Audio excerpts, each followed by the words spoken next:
Hey, what's going on? We're back here at Uprise MMA. We're going to look today at another option from the front headlock. We looked at anaconda finish. We already looked at a darce, depending on which side of the head we're going towards. Right now, let's look at go behind. So this is a very popular option, probably the highest percentage option from front headlock, simply because the rest are very predictable in jiu-jitsu, especially. Basically, anyone who's got a little experience will defend their neck and will stop us from, or at least attempt to stop us from executing the anaconda or the darce. The go behind is the easiest option, which is also a great option because it gives us an access to the back. So let's look at how we're going to do that. First of all, we were in front headlock. Let's switch to the other side. We were in front headlock here, and we're trying to do the anaconda here. He's opening his elbow a little bit, so he's not really allowing me any of that as much as I'm trying. So I have my weight on him anyway here. It's not like he can just jump over and start taking me down, but I can't really do much because it's very defensive here. Then I try to go into probably an attack on this side for the darce, and then he starts killing it by turning into me and so on. So eventually, maybe I know my opponent has very good defenses from front headlock. I decide to go to the back. So how do we do that? I want this hand that's on the chin here, or wherever it is at this point. Maybe he's defending since it's jiu-jitsu and or MMA, and there's like chokes allowed and stuff like this. Maybe he's defending the chin strap. So as I'm trying to go behind, I need to use this hand here. I'm gonna pull it into my chest and put the knuckles of my hand behind his tricep on this side. So if we're on this side, it's gonna look something like this. Pull my hand towards my chest. I'm gonna pivot off my shoulder and put the knuckles over here on this side, right?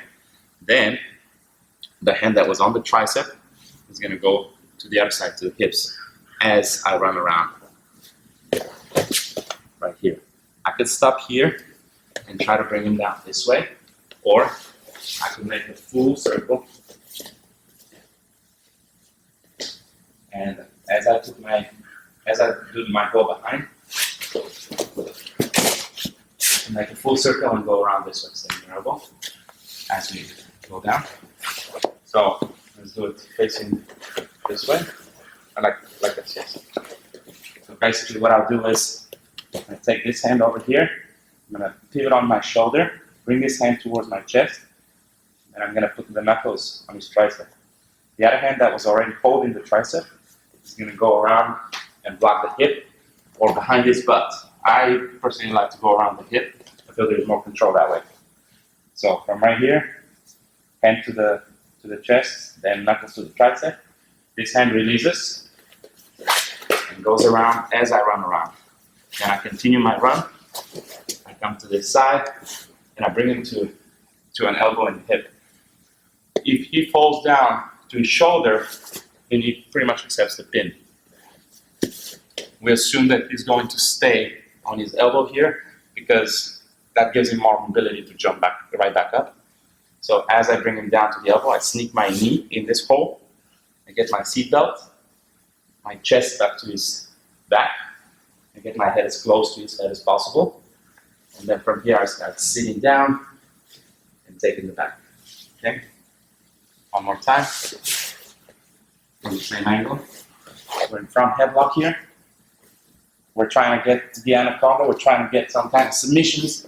Maybe I'm trying to get a guillotine or something that he's defending, right? So I'm going to pull my hand from the chin strap to my chest here.